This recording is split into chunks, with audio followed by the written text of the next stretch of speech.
I didn't want to do it. I didn't want to watch.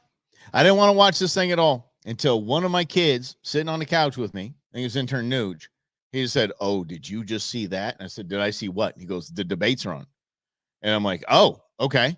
He's like, "Dad, turn them on." I'm like, I really don't. He's like, "Dad, no, seriously, turn it on." And intern Beans goes, Yeah. Yeah, Dad, let's watch this. Let's watch this.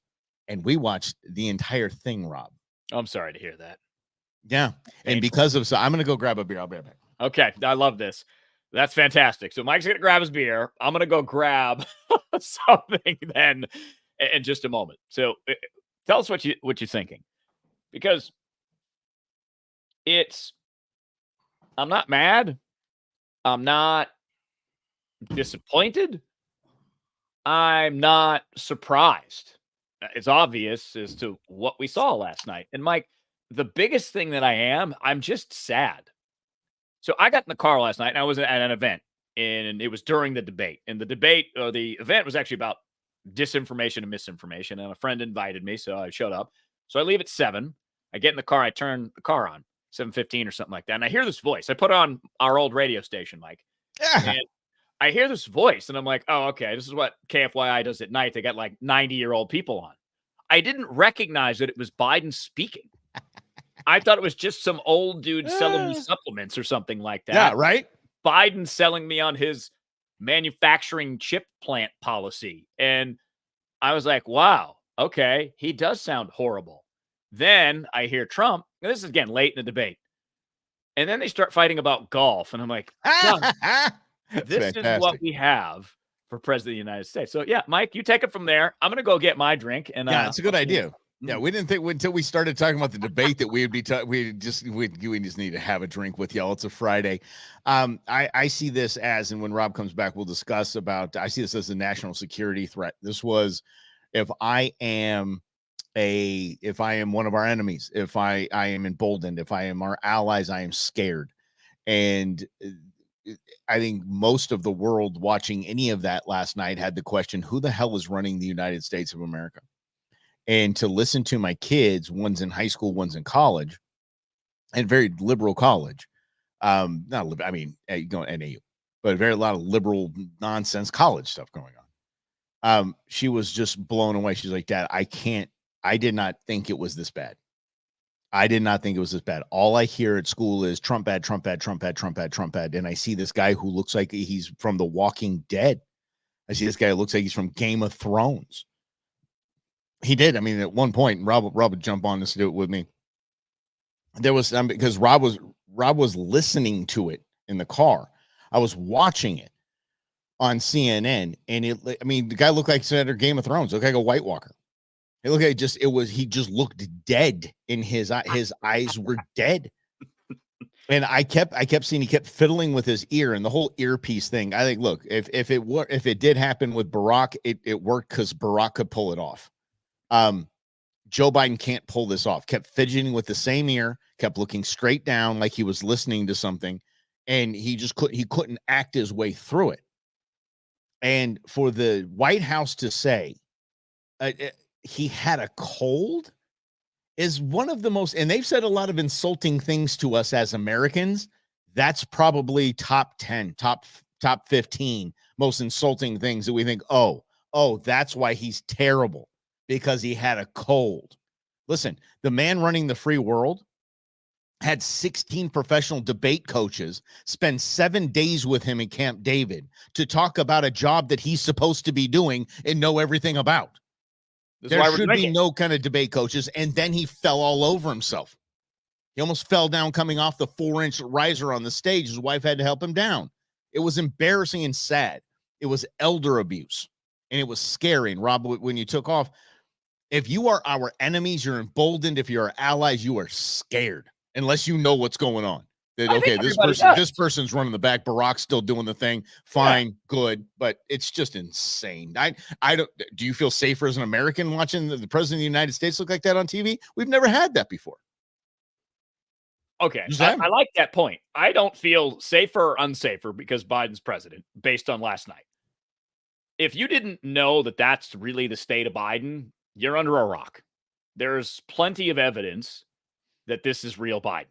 There's plenty of evidence this has been Biden since he's been president. So the reality is what Mike just said, though. It's not that Biden's president that bothers me. It's this idea that the protectors of Biden can continue to pretend that we're not seeing what we're seeing.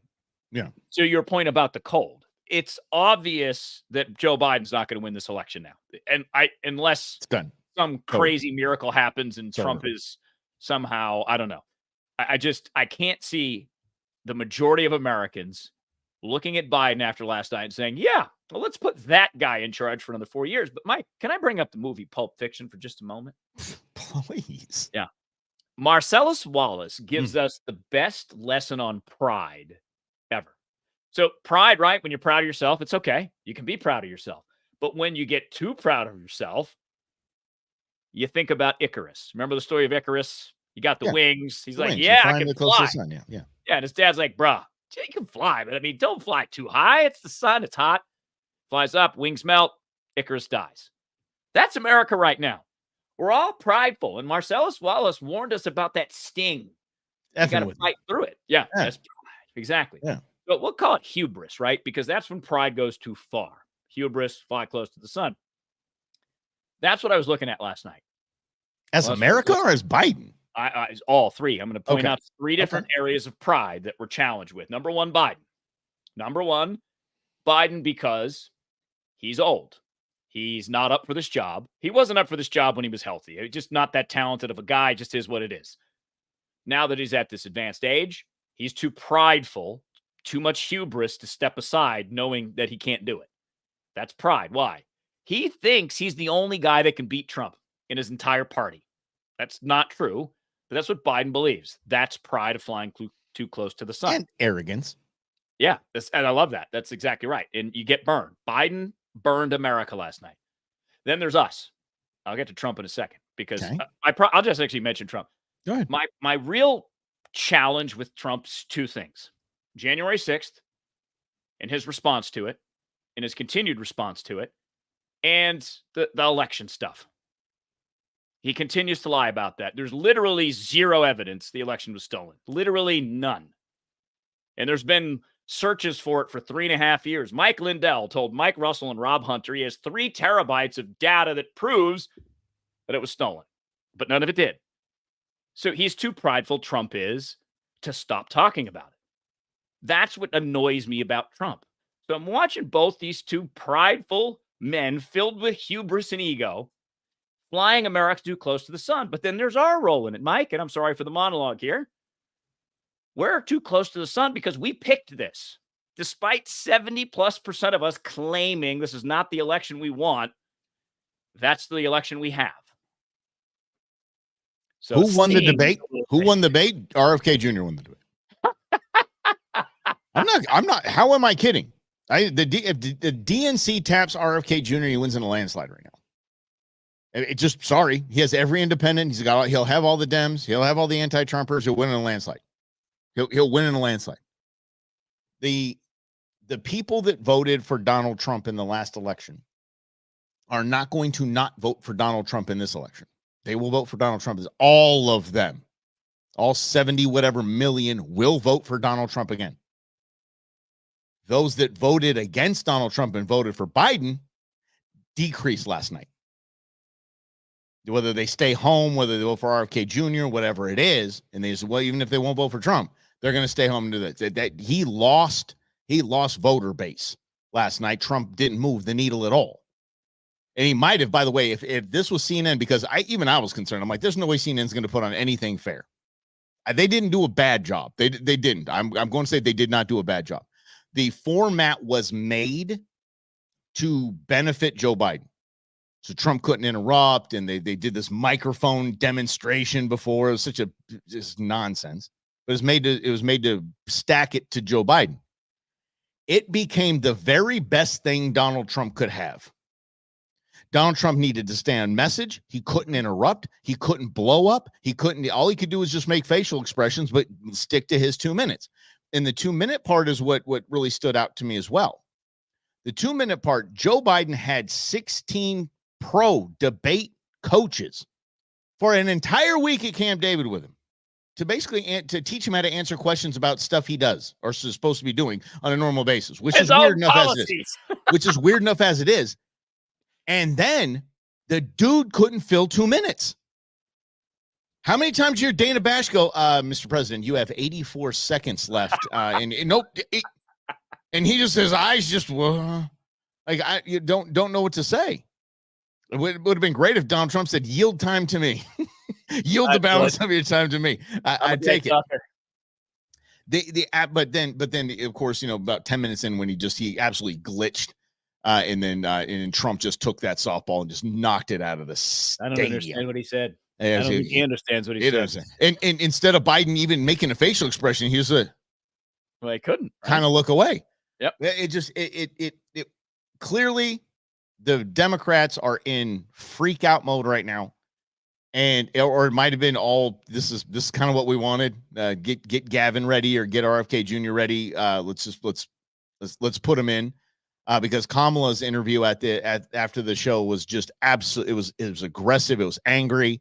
It just, how dare you even challenge kind of vibe, which didn't move the needle as well. Cooper. It was her ally, Anderson Cooper, that she was talking to. Rob and I know Anderson, not personally, but we followed Anderson because Anderson used to be the damn badass in journalism. And then he went to see, then Trump happened and he just went all wacky. Yeah, true. And but then we knew this, and Rob will probably come with me on this. I'm sorry to throw you in and say we, buddy, but I saw how pissed off he was. He was not liking her answers. He was like, woman, do not challenge me right now because what we just saw was a bloodbath. Look over here. Van Jones is getting tissue. He's crying like a little baby. Shut up, big hack. Sorry. But again, are you guys not paying attention to reality at all? Because this is Joe Biden. This is the reality of the situation. And you've done a decent enough job hiding it because of the way media works now, right? Media is isolated. You guys, you're talking about media or you're talking about us? Well, I'm talking about just media channels in general. Okay, mate, right? got it. Yeah. So at this event last night, we were talking about trusted sources. And I said, okay, but how do you determine a trusted source? And how do you determine what's true? Because if you're going to, Mike Russell, wait, how do I pick a trusted source? And I'm talking as we the people. Yeah. Whichever source agrees with me. That's the one. That's the one that supports my ideology. That's how I know it's a trusted source. So the woman who was running this used the Hunter Biden laptop story as an example. She says, in my ecosphere of news, it wasn't mentioned. And I thought that was peculiar. So I started to listen to right-wing media. And that's all they were talking about. So that just proves the point that if you are in the Biden newsphere, the pro-Biden newsphere, which is the sphere that was completely devastated last night because they've ignored reality for the last 3.5 years. So that was all on their faces because they realize they're going to lose to the guy they hate the most. And they're going to have to spend the next 4 years talking about that guy once again. So okay, go ahead, Mike. No. So, but what I saw something a little different than that. This is just my eyes. I saw people who felt like they were duped. Aaron Burnett was falling all over herself. Aaron Burnett she goes, well, we were told we were going to see an energetic, spry, this and that. And that's what led Donald Trump to say that about, the drugs and the drug tests and stuff like that, because he knows the truth. And he goes, I know he's not going to be spry, but how are they saying, like, with this great confidence that he's going to be spry? They did that so the CNNs and MSNBCs will hype him on the web. Like, I agree. And all the talking heads, I heard from the White House, sources say he's ready to go. Been at Camp David for a week. He's rested. He's locked and ready to go. No, they felt duped. They either duped or they felt like they were used. Which I probably love. Both. Maybe a little bit of both. Mike, that's a fantastic point. Because if you think about this conversation I had last night, misinformation and disinformation. So the way that they described it was misinformation is, say, Mike and Rob get a fact wrong and we report on it wrong. It's happened. I've gotten facts wrong before. I've misinterpreted things. I've presented misinformation, but it wasn't on purpose. It was because I'm a human, right? And not perfect. Disinformation is when you spread information knowing that it's false, which is basically what the internet is now. So the point in bringing that up is we kind of think about disinformation doesn't come from the government. And it wouldn't come from the government because the government is here to protect us. This is the media's biggest challenge, is that they believe politicians, spokespeople for politicians, and federal agencies tell them the truth.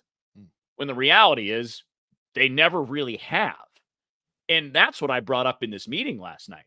Is I used the Iraq War. I was a young broadcaster. I've told this story before, advocating for this war because the government told me there was weapons of mass destruction. We're in the, year and a half after 9/11. We don't want to see another 9/11, so you go do it. But that was all crap. It was all made up. It was literal disinformation that the United States spread across the world to go to war.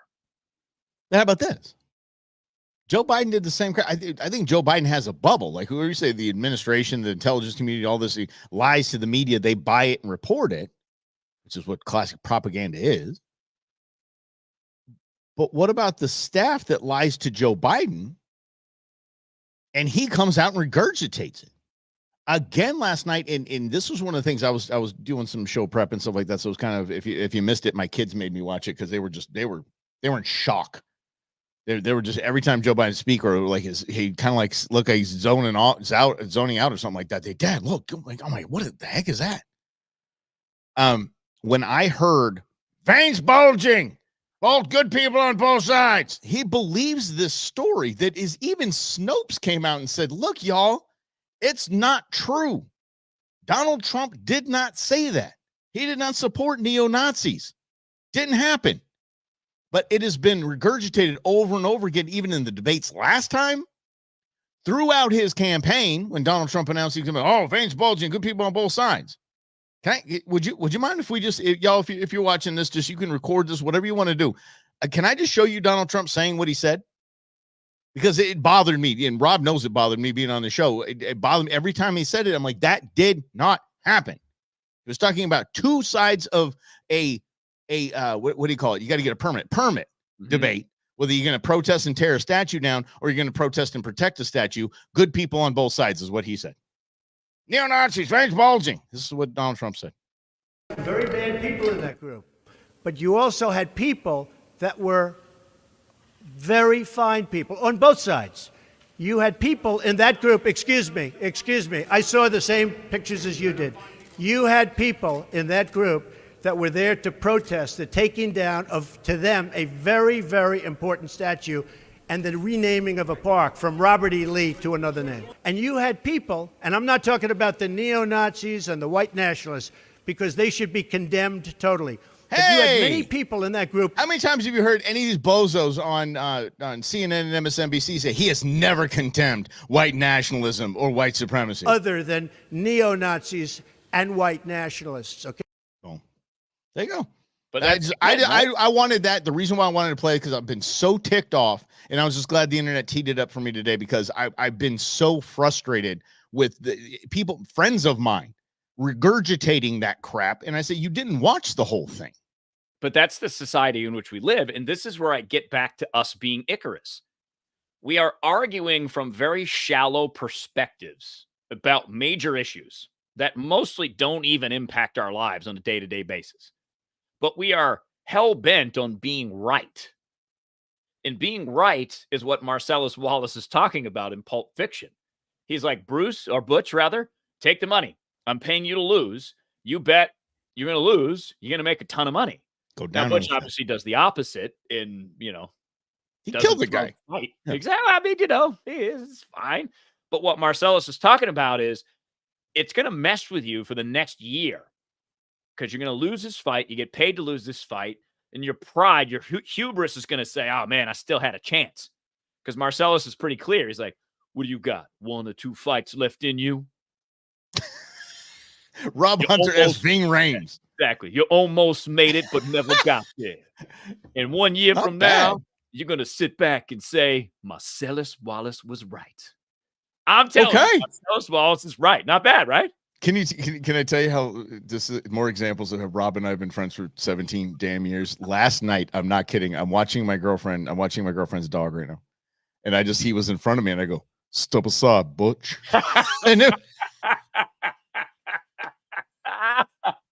And my daughter, who I just showed Pulp Fiction, she's like, oh, I know that. Yeah.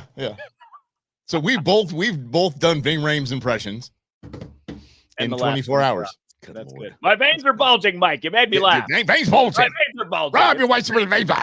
Yes. But this is going back to what you said about trust in misinformation and disinformation, in that every type of information you get has an agenda behind it, especially if it's on CNN or Fox News, and that agenda is money. So media channels, and Mike and I have done this for, combined 40-something years. So we have expertise and we tell you how media works.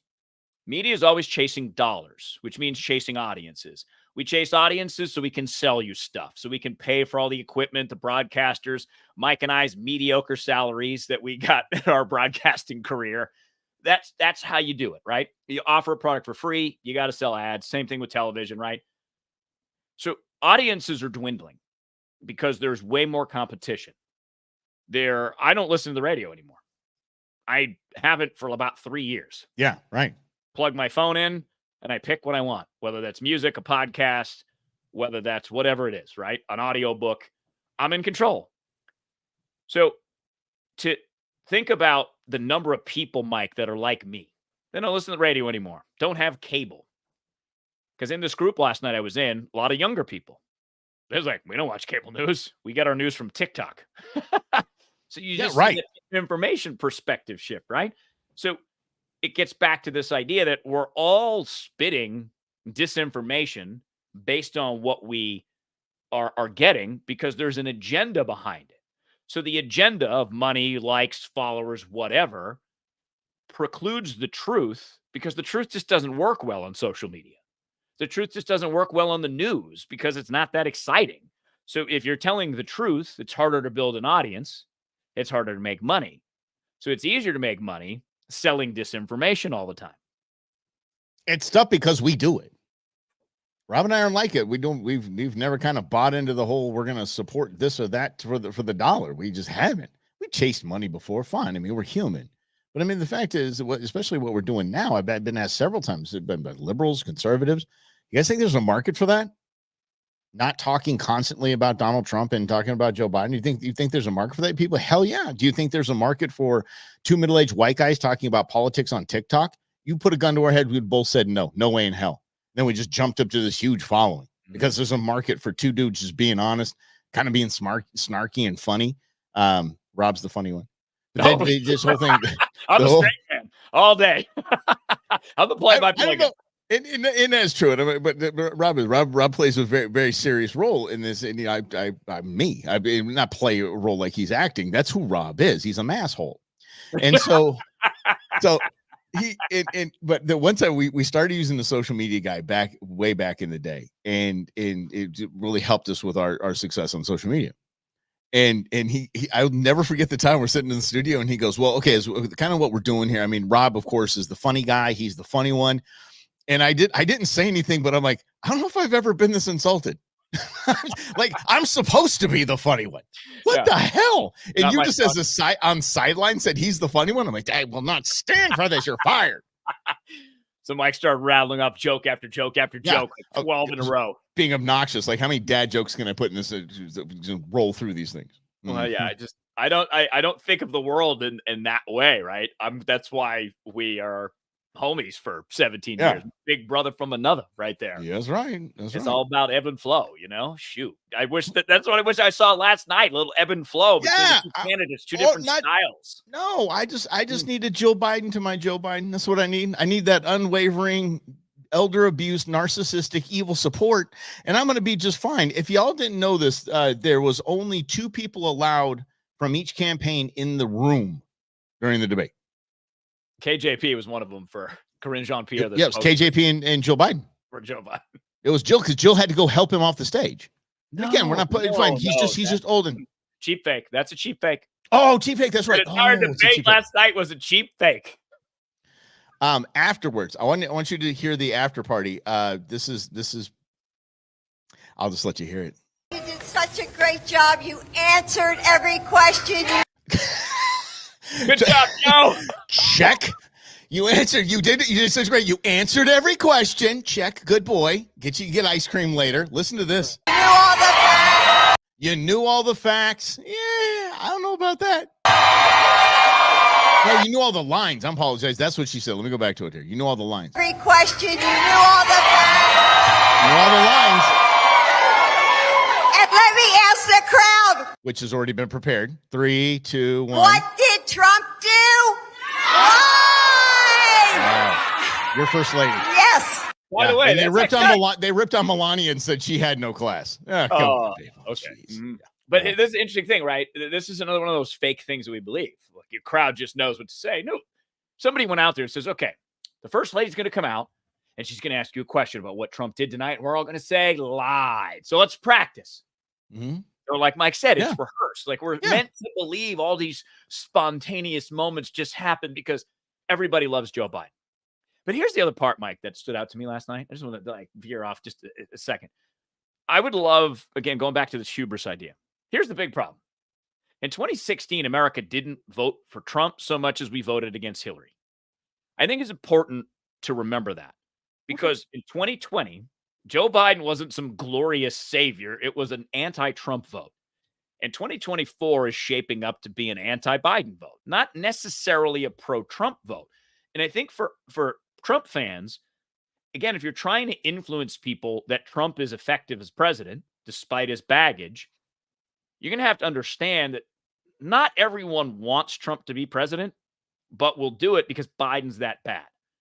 And I just think if you look at it from that perspective, it takes you out of the hubris and pride, like your team just won the Super Bowl and you get to wave your flag and all that stuff, because the numbers are showing this is an election. It's a referendum on Biden at the end of the day. It's so bad. Just if you thought, Mike, if you said 20 years ago, we'll elect a convicted felon to be president of the United States, I know the charges or whatever. Yeah. But you would say, no, that's never going to happen. But we might do it because Biden is just that bad. Who's my good boy? Joey's my good boy. Who's the goodest POTUS? Who's the goodest POTUS? You're the goodest What it POTUS. was like. It was like these insufferable little league parents. Y'all know what I'm talking about. These insufferable little league parents where they should have the kids have done nothing but run the wrong way around thing. You did such a good job holding the bat today. You swung it. Oh my gosh, you almost hit the ball. It's like we watched the first lady talk to the president of the United States that way, the leader of the free world. Yeah. Mm-hmm. Good job. I love that. Good job, buddy. Yeah. Grandma giving him the kiss on the cheek. Like somebody said juice box and a snack pack and warm milk. That's right. Yeah. You eat your ice cream. Oh, can we play the Waffle Oh, House? well, I'm sorry. What, Rob? What did they do? What did they do right after they absolutely flubbed the question about what have you done for Black Americans? What do you think they did? Placate Black Americans. They went to a Waffle House in a black neighborhood on their way out to private giant jet Air Force One to take them home to their giant Delaware estate. Here we go. I think we did well. Who's agreeing with this? Performance side. Do you have any concerns about your performance? No, it's hard to debate a liar. New York Times pointed out he lied 26 times. Big lies. He didn't tell us. Your campaign said that you're sure. Gotta go now. Right, yep, just right. She's got her hand. Look, KJP is grabbing him and pulling him out of this. We can't have you around black people, sir. Sir, this way. Sir, please, sir. Oh my Lord. Hi. I mean, even MSNBC to cover it and says Biden makes stop at Waffle House in Atlanta. Like, why don't you just say Biden's racist? We know it. Just get over it. It's classic Joe. Just say we're just going to placate. That's disinformation. And let's ask. I mean, seriously, when was the last time Joe Biden's at a Waffle House? Joe Biden at a Waffle House. When Trump rolls into McDonald's and buys the joint for the entire place, buys everybody's food. He's been to a damn McDonald's in the last 30 days. I love that line. It's a fantastic line. And before we get to today, I really want to my the biggest takeaway, and everybody's biggest takeaway is the same thing. We're all in lockstep on exactly how that went. But I think the best Trump move side of his line, where I don't know what he said at the end of that. I don't know if he knows what he said. It was just a classic Trump stinger. But what he said was, his point he was making was, I don't want to be here. Okay, but still, it's at the same time, Rob, hold on. To the masses, I'm not lying. To the masses, hey, look, I'd rather be on one of my properties right now, just travel the world, and I'm 70-something years old. I'd love to just play golf. I'd love to just hang out. This guy sucks so bad, and I have a little hard time with what happened in 2020. I'm back. I'd rather not be here, but I'm here. And I just say, but I know you don't, Robert. That's not what I'm saying. I'm saying, as from a debate standpoint, from a debate standpoint, I'm see straight guy. So the debate standpoint, was a good point to make. That was a fantastic point to make. Like, I'm not you, Joe. I don't have to be here. You're a career politician and a do-nothing nobody. I created wealth around the world. I created wealth for other people around the world. And I'd rather just be going around the world and not dealing with this nonsense. But you screwed the pooch so bad, I had to come here and fix it. And that's what a great point to make. I would phrase it a little different. I would say, America, let's just say we all made some mistakes around 2020 because we've all seen the results. So you could have been done with me already. You could have had 8 great years of prosperity, but you know what? I'll come back and do another 4, and then I'll be done. That's all, America. I'm not going to tweet. I always wish Trump would say that, but he can't not do it, right? Yeah. And I think, instead of, come on, you're really pretending you didn't want to do this again? Get out of here. I'm talking about from a debate perspective. I'm not talking about talking to Rob Hunter. I'm talking about just to talk to the masses, and it's a good point. If Joe Biden had, here's the deal, and put it up, I'll actually throw that back to you then. Because if Joe Biden had knocked the ball out of the freaking park, we didn't have all this inflation. It wasn't all this nonsense going on with Green New Deals and all this BS, and things were just humming right along. Donald Trump wouldn't have run. Donald Trump would have just kept on saying, hey, yeah, I got it stolen from me. I had it stolen from me, because he would know, and his campaign people would tell him, there's no way you're going to beat him. He's kicking butt right now, but he's not. So it's the reason why he's here. So whether it's his ego and he doesn't want to be here, or he knows he can beat this guy because he sucks so bad, same thing. It's the same thing. It comes back to this idea of hubris, though, right?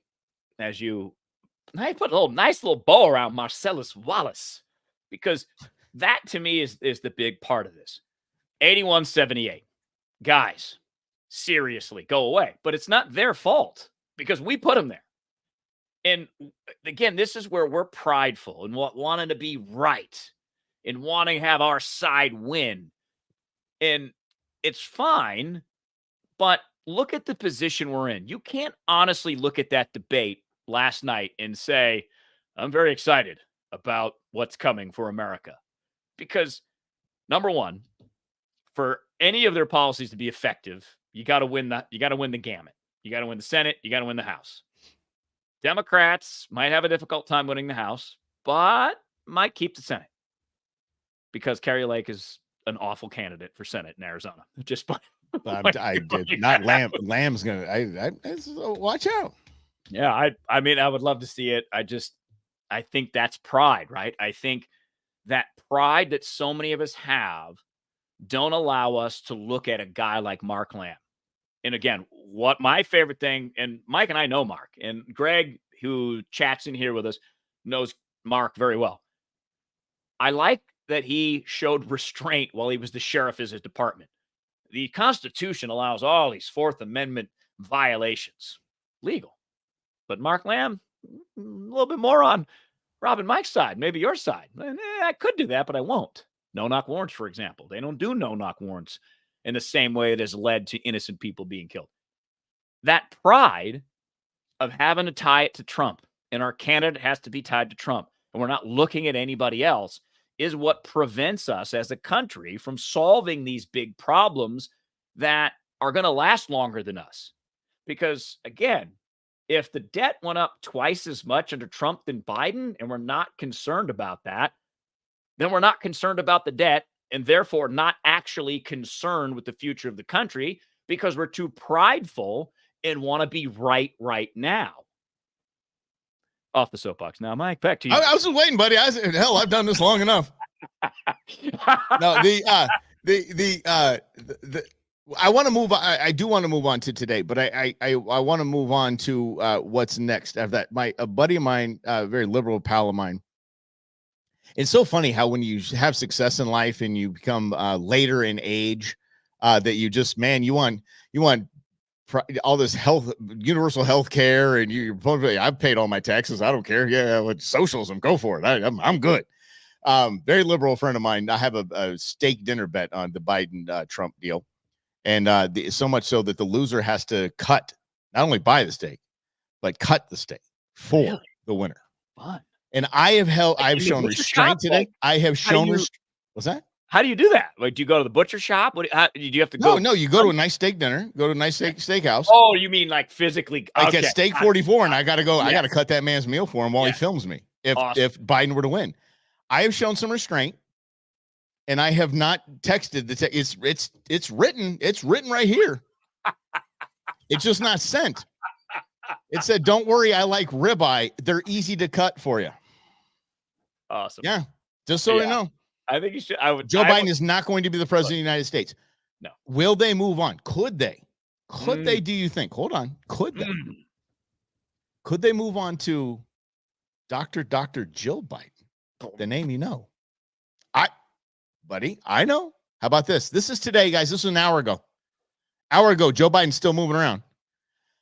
Hour ago, he was not even given the microphone by his wife. His wife took over the entire speech while he looked dead behind her. Please look. North Carolina and across America who are working hard to find. Look at him. I think when he looks like that, it looks like he's going over. A secure place in the middle class. She has a vote dress on. But look at the guy. That's like a tax the rich dress. Yeah, did AOC do that? Looking over at Biden, and he's like, "Uh-oh, is he gonna fall?" Look at his face. Looks like he's messing himself right now. Look at that face. I've made that face before. After no fiber for like 5 days, I've made that face. I know that face. I know it. Here we go. The moms who worry that their daughter. I saw in him then the same character that I see in him today. And even though he has faced unimaginable tragedies, his optimism is undaunted. His strength is unshakable. His hope is undeterred. I saw in him then yeah. There you go. That's what could it be? Could it be? Could they actually put Dr. Jill Biden up there? Not a chance. She would want it. Could you imagine the kick in the face? Because she did not want Kamala Harris to be the vice president. Could you imagine the ultimate roundhouse to the beak that would be if she ran in her husband's place and took over as the first female vice president of the United States of America? I would actually like it. Look, 4 years of Kamala is going to be good material for media, or we're just going to give up on America and be like, yeah, all right, we did fly too close to the sun. Our wings are going to get burnt. We're going to fall back to earth and drown in the water. So I can fish. I'm good. Y'all screwed. Well, and that's it, right? I think that's the main takeaway. If I could put politics aside, is that I'm in this. I'm on my own. I have to figure out all of this stuff on my own because I can't rely on Washington to solve my problem. That's what I feel like. That's right. That's what makes me so sad to be an American today. God, thank God we're drinking. What are you drinking? I'm drinking a new Glarus Spotted Cow. My beer supply is very limited now. Oh, I had that. You brought me that. Yeah, Electric Pete. Yeah. Went to Wisconsin. Oh, that's right. Mm-hmm. All right. Yeah. What about I'm doing Bad Birds. Have you seen these? Bad Birdie? Bad Birds. What you Bad Birdie? Nice. I have not. It's 4 Peaks. Oh, no kidding. It's a golf beer. It's being labeled as a golf beer because like the golf That's shirt kind of looks like. I got a 4 handicap. Joe's got a 6. I win. Joe's got a 98 handicap. Okay. You can't get the ball 50 yards. I love it too, by the way. That's actually true. We have video evidence that Joe Biden can't hit a ball straight, can't hit it, and talking about having a 6 handicap. While he was vice president, what did you do? Play golf the whole time? Yep. Okay. No wonder why you suck. Thank you. The thing to me about the whole golf business is a story that I had. It was Rich Eisen was interviewing John Daly. John Daly's a portrait of sports success right now, whether we like it or not. I'm sorry, dude. He just is living the life. I got a file saved on my phone. I should have brought it for you guys, but he's holding a scotch in one hand. He has a wedge in the other hand, and he's barefoot in shorts on the course, and he smacks it about 30 yards into the hole. The people surround him. I mean, he is what he is. So he's an Arkansas guy. And so Rich Eisen asked him, he said, you played with Trump, you played with Clinton. You got to tell me, Trump's got it. Trump's got to work that pencil. You know what I mean? Trump's got to, we call it pencil whipping in golf is when you kind of get creative with your scoring, right? And he goes, no, man, dead nuts. He goes, no, dead serious. Trump does not cheat. Trump watches for other people to cheat too. He does not play around, plays by the rules. He goes, Clinton is the worst. He said, Clinton's the worst cheater I've ever golfed with. Say that media just try, no, but Trump for sure, right? He's just the bad guy. It's like, no, dude, no, guys. And I think it was something like, I forget the number, but it was something like 46 Diet Cokes a day or something like 46. And he was talking about it because he drinks 46 like Miller Lights or Coors a day. Just pounds them. Smokes like a chimney. Oh, by the way, he had a cigarette in the hand holding this. Yeah, it's just. That makes sense. That's a portrait of golf perfection right there. Scheffler. Mm-hmm. Sorry. I want to add a fourth level of pride, though, Mike. You just made me think of something. Because I was just thinking, if the media actually talked about Donald Trump honestly, it might be like, okay, he's okay. That might be the conclusion of America. But since they're making the bad guy all the time, like, he's got to cheat at golf. Based on what? And who cares if he does? But they got to talk about it because they're so prideful in their disdain for this man. They're going to elect the president twice. Robbie. No, hold on. No, I think we're on something. Hold on a second. No, I think if they had just said, hey, they did pretty good. They did a pretty good job. Donald Trump every day has some people telling him he can't, he didn't, and he lied about it. That's why he's here. It isn't because, Joe Biden sucked and it was what it is. He's like, I'm going to prove them wrong. Mm-hmm. Watch me win, and I'm going to change some stuff. Well, how he's going to do it, but he does it. He does it great. It's fantastic, but better for America. Everything's great. But it is because of that. It is because of his ego that the media said he basically is saying they don't like me anymore. Why the hell don't they like me anymore? I was a media darling for most of my life. What was it? 12 seasons of The Apprentice? That sounds about right. Sounds about right. Mm-hmm. It was a legend. I'm going to put Ivanka right next to me at the boardroom. Okay. I mean, if she wasn't my daughter, I'd date her. Fantastic. I'd tap that. I tell you. I mean, I created beautiful girls so much so. Like, again. Joe, you can imagine how. Never mind. Never stop. But again, going back to not you'd sniff the hell out of her hair, Joe. I tell you, you'd sniff the hell out of her hair. Even like Joe Biden's lie last night. You have the morals of an alley cat. It just sounded so weak. It was just like the last flail to try to swat the guy away. It was just worst obvious performance ever. So, okay. So, Rob, we had a bet like this, but I don't think it went down. I think I gave you specific candidates that made the bet. I think I said he'd be replaced with Gavin Newsom and Susan Rice. Yes. Did I say that, or did I just say Joe's not going to pull this off? He won't be the candidate or something like that. We both agreed it was going to be Newsom. And there was a video of Newsom last night. He was asked, stop it, look at that, stop it. And he was like, all big smile. His face is all like, here's my chance. Yeah. I think that's what Batman was waiting for. That seems like the Joker. Biden to die or a debate like this. So here's the challenge, though. Politically speaking, again, as a strategist, it doesn't look good now. It's too late in the game. You're trying to change quarterbacks at the end. It's very difficult. Do it all the time. Go to your backup quarterback all the time in the big game. No. But here's the deal. Donald Trump is the master of many things, whether you like him or not. He is the master of the attack. So as soon as it's Newsom will not have any chance to gain any ground on Trump because he'll be like, oh, Gavin, look at you and your homeless problem. Oh, Gavin went to the French Laundry when you were locked down in the pandemic. There's all kinds of ammo to neuter anybody the Democrats have to throw up. But there was ammo to nuke Biden, too, in the last election he won. So I going back to the anti-Trump thing. The situation is so bad in America for most people because prices are up about 30%. That's driving this, and having an old man in charge, boom. But you don't have enough time if you're Gavin Newsom to make your case, because your only case can be, I'm not Trump. Yeah. Because his case in California, if it's Newsom, is horrendous. He won't have a gun owner vote for him. No. Mm-mm. I mean, after what it's Monday that goes into effect, the 11% excise tax. Yeah. Is it July 1st, right? Yeah. It wouldn't have, but who would it be then?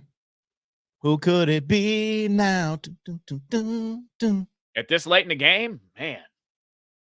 Michelle. You got to bring back. It's Michelle. It's Dr. Jill. It's. No, Dr. Jill's not going to win. She's not. But it doesn't matter when. Who would they put up? I mean, you got to think that they thought Biden was going to be successful. Well, they thought they could cover it. They're so arrogant. Again, flying too close to the sun. They're so arrogant. They thought it wouldn't matter because of Trump.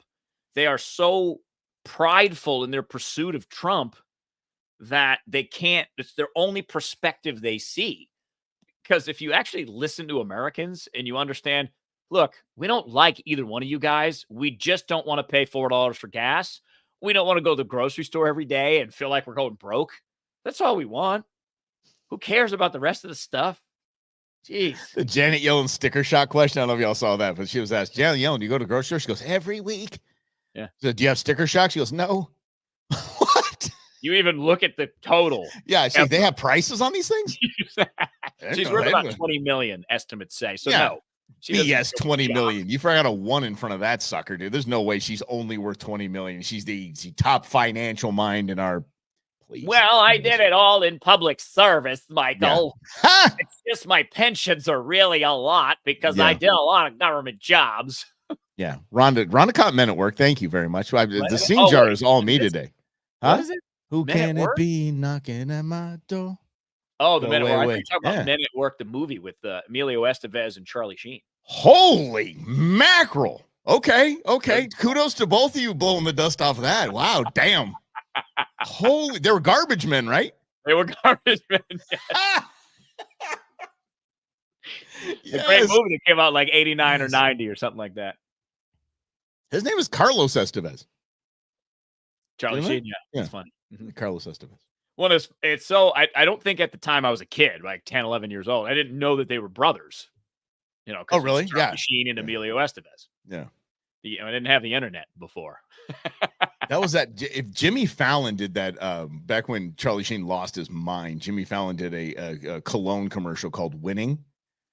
And he did it as Charlie Sheen. It was nails. Awesome. He was like, "Como se dice winning?" It's like fantastic. Everything was winning. He changed everything right there. Really, I don't think they do anything but Gavin Newsom. They might throw what's her name from help me out, brother, Michigan. Gretchen Whitmer. Yeah, Gretchen Whitmer. Yeah. But the problem with her, I don't think she has enough time to gain a national audience, right? She has a decent following of people that pay attention to politics. Yeah. But a lot of independent voters, even Democrat voters or Republican voters, are like, who? I don't know who the Michigan governor is. But remember what the number one most valuable currency we have in this nation is. Victimhood. That's right. And remember, she was almost assassinated. The plot was thwarted. She was going to get kidnapped and assassinated. She's a victim. She was saved by your intelligence community, by your FBI, saved her life. There's a story there. Forget about the fact that 5 of the 8 people in that plot were agents of the FBI. Forget about that. But she has that story. I mean, this is only really people I can think of, unless you just start dragging people out of the Obama administration, because you can't put Secretary Mayor Pete up there. Or, I mean, if you're a party right now, and you're like, okay, you're looking at your options. Mayor Pete's not the guy. Kamala's not it either. Maybe it's Newsom, but Grizz has a point on Facebook that he's their boy for 2028. He's setting himself perfectly for 2028. Does he have enough time? So if you're the Democrats now, do you ride it out with Biden and try to just control the Senate? Because if you control the Senate, you block Trump from doing a lot of things that he wants to do, including the 2017 tax cut, which a lot of has to be renewed next year, or our taxes are going to go up.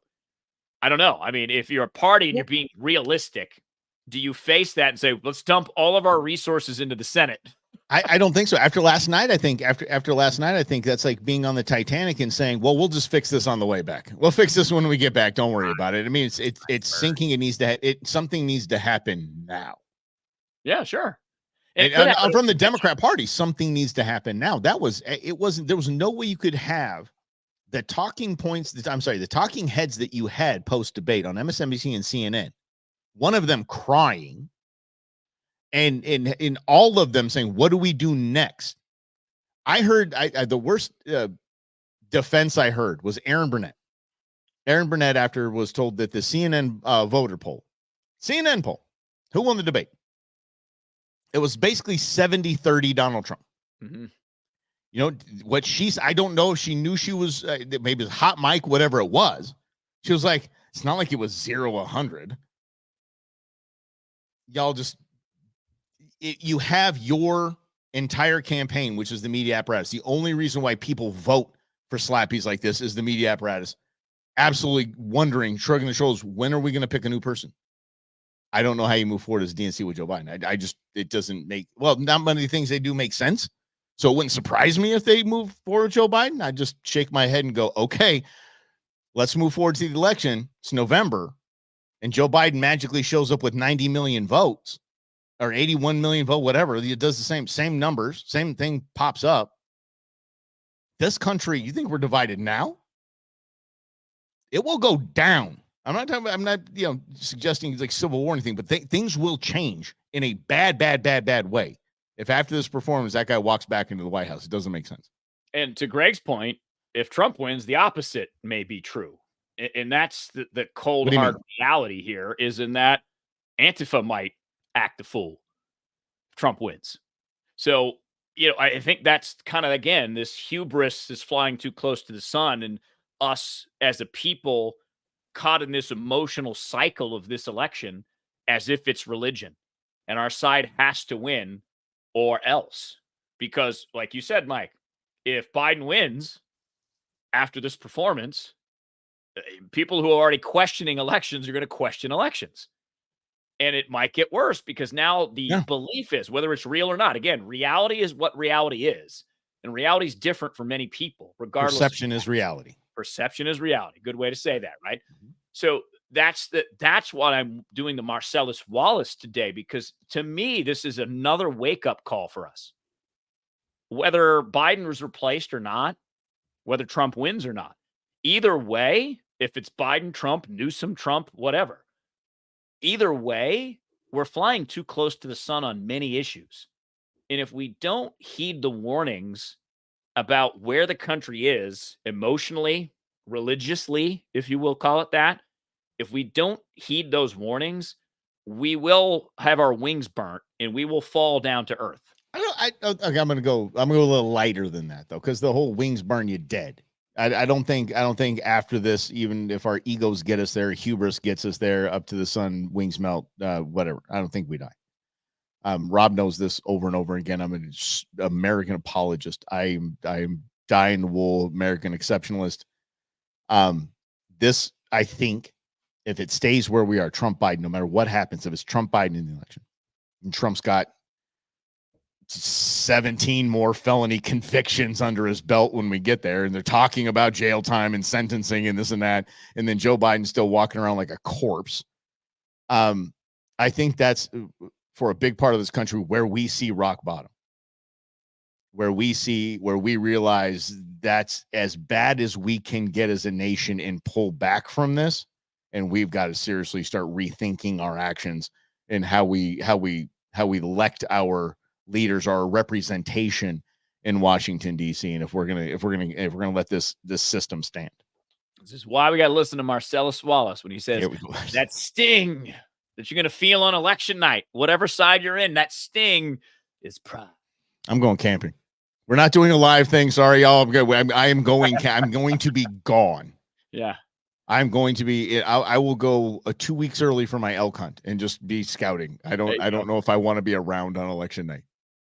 Yeah. It's out of my control, and I'm just going to try to adapt my life to whatever comes. And I hope it's not completely horrible. I did see the Babylon Bee say it showed showed Bear from Fox News, and he said it was an hour before the debate. It said Fox News calls the debate for Joe Biden.